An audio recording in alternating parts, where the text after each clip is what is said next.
Часть из них — это письма к нему. И это материалы для книги «Философия общего дела». The common task. That was what he called the search for eternal life through science. I can't read it. But I think I can read that. About universal Voskresение, that's resurrection. Too hard for me. My friend Teresa did rather better. This line, which separates the two parts of the drawing, seems to say the transition from blindness and lack of ability to be in charge of your own destiny to self-direction, self-regulation, and self-government. And when you cross that line, then you're in the ideal world where you have the resurrection of everybody, the unification of worlds.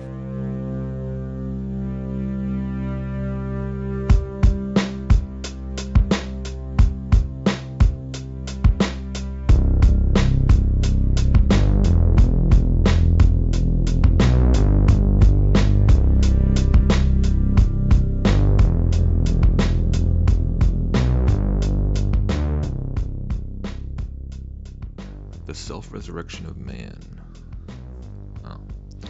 That opening clip there was featuring some of the writings of a man named Nikolai Fyodorov, a man who's considered the founder of a philosophical, mystical movement known as Russian Cosmism.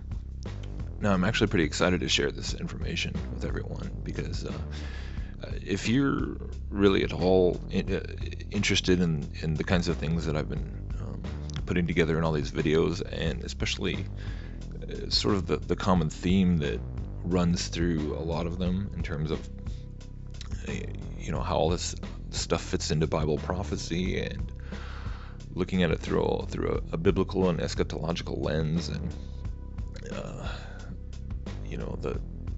the Luciferian agenda and everything like that, then I would think you would find this as fascinating as I do, because this is pretty incredible, because I found it pretty incredible.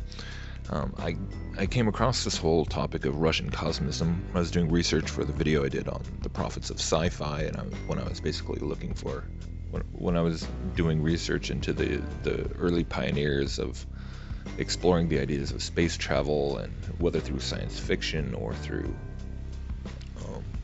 actual scientific research, with guys like Jules Verne and all that. So in the course of that research, I came across a man named Konstantin Tsiolkovsky, and Tsiolkovsky is a Russian who came up with the rocket propulsion equation. And so Tsiolkovsky himself was sort of a pioneer who then influenced preceding generations, such as Goddard, the American rocket scientist Goddard in the 20s and 30s, and a guy in Germany. And so Tsiolkovsky was really trying to figure out how to make rockets and figure out ways to go to other planets, many years before von Braun and the V2 and all that. But Tsiolkovsky was a cosmist. He was basically mentored by Fyodorov for 3 years. And so this whole topic of Russian Cosmism and modern Cosmism is just amazing, and how it is just a perfect vehicle to look at this whole same thread of how Big Bang cosmology, the whole why question, the question as to why the powers that be, or ultimately why Satan would go to all this effort into faking an entire cosmological system, faking a whole space race and everything else. What's the whole point of it? And this idea that I've been talking about before, in terms of bringing it all back towards the mystical, towards the spiritual, towards the same ancient pagan occult arenas that originally existed in Babylon. And that's the whole idea of bringing it back around full circle. But this is just amazing, because it shows how essentially the entire Russian space program and even really all the other ones that preceded actually all trace back to the, because in a pretty profound way it really affirms, I think, what I've been concluding already in terms of this relationship between, you know, a seemingly materialistic agenda and the deeper spiritual agenda behind it. And through this lens of Cosmism, you can completely see this relationship, because that's actually where it began. So I actually found this BBC documentary recently called Knocking on Heaven's Door, which just explores the entire topic of Russian Cosmism and the history of the main figures behind it, and then goes all the way through the Russian space program and Yuri Gagarin. And I'll leave the link below. It's a fascinating documentary, but I'm just going to show you some of some clips from it that I thought were most intriguing, and then I'll speak a little bit more on the other side of this. All right.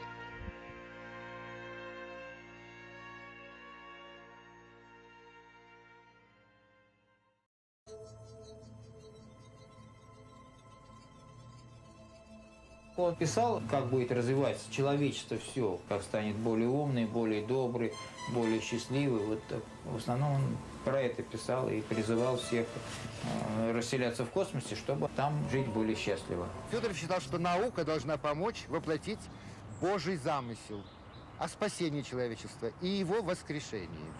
Христос говорил: то, что я сотворил, и вы сотворите, и больше того сотворите. А что творил Христос? Он воскрешал. То есть, если понять это буквально, то вот что нам Христос и завещал.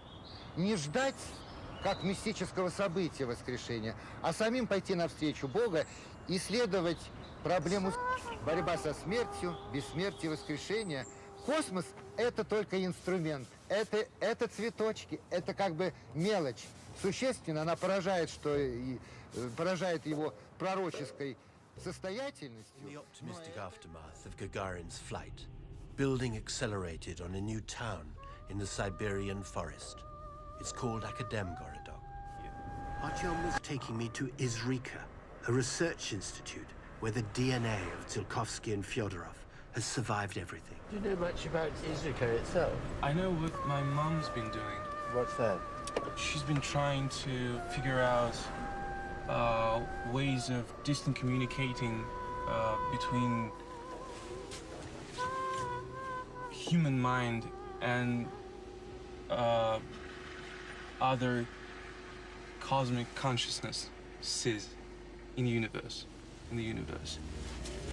Their theory is that objects give out information about themselves. They've placed one inside what they call the transmission zone.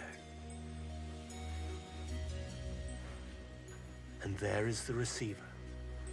Ориентироваться в этом еще. Знаешь ли ты, где ты был, Антон, сегодня? Да. Рассматриваю, как Луну держу, как глобус в руках, я рассматриваю ее, поворачиваю, могу рассмотреть, приблизить, отдалить. Такое вот ощущение. Ты знал, что тебе предстоит? Какая задача сегодня? Нет. Антон, ты сегодня был вот по этому адресу. Вот эта фотография у нас была в зоне трансляции информации. Вы много раз сегодня ее увидите в работе, эту зону. Но в данном случае ты прав. They call the chamber that Anton sat in a Kozyrov mirror, named after an astrophysicist who spent 11 years in the Gulag. Cut off from other scientists, he developed his own unorthodox theories. One was that all cosmic matter is ceaselessly communicating with itself. And what they believe here is that laser beams and anti-magnetic chambers like this help them tune into that information network. One of their heroes is Vladimir Vernadsky, a contemporary of Tsiolkovsky's, who said there was a third dimension of the cosmos, beyond things and living creatures, which he called the noosphere, or sphere of the mind. And that, say this branch of the cosmists, is where to find immortality. The man I needed to see was Alexander's partner, Vlail Kaznechev, the current guru of Cosmism. He's now in his 80s and too frail to come to the laboratory, but he welcomed us into his house and began to explain how Cosmism had evolved. В наших работах, особенно Владимира Ивановича Вернадского, было сказано: в физике физическое время, а в интеллекте, в живом веществе, другое понятие пространства и времени.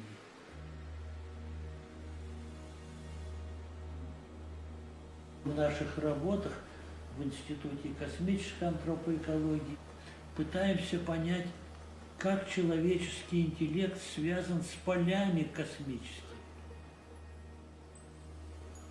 Человек сам является колоссально научным, непознанным прибором. И он с этим интеллектом должен идти свободно. Просто не войти. Отмычка не сработает, не скроешь это пространство. Нужно подготовить свое сердце, свою душу, научиться запечатлевать. И так было бы с чем туда входить. Заинтересовать пространство в себе, в своей личности. Это по Федорову формула, да? И тогда это получится. Taisia, with years of practice and faith, had much better results. She showed me the record she kept of the images that had flooded into her head inside the mirror. Задача-то здесь стоит в том, чтобы научиться с помощью какой-то, разработать метод или способы, в котором человек бы научился управлять своим сознанием для того, чтобы это сознание могло двигаться в различном направлении, в том числе попытаться вступить вот как раз с космическим интеллектом, с космофизической средой. I'm beginning to get the idea. We're talking close encounters here. Кроме нас в космосе много интеллекта. Это интеллектуальное пространство, это много пространств. Мы частица, и это пространство интеллекта неизвестно, как нас примет или не примет. And so essentially we can see that Cosmism is really just another packaging of the same New Age mysticism that we see in so many other places.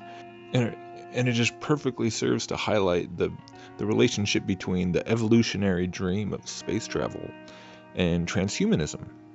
And if you actually go and do any of your own research on modern cosmism, you, in no time at all, you will see that it is virtually indistinguishable from transhumanism. And this makes perfect sense because it's really the whole undeniable conclusion reached by those who are super serious about space travel and conquering the universe and colonizing it is the realization that in our present human form, it's impossible. And even if you could achieve, light speed drives or warp drives and travel at the speed of light, or even succeed in uploading your consciousness into a software and beaming yourself as particles of light across the universe, you're still limited by the speed of light. And so traveling to other star systems, millions of light years away is still impossible.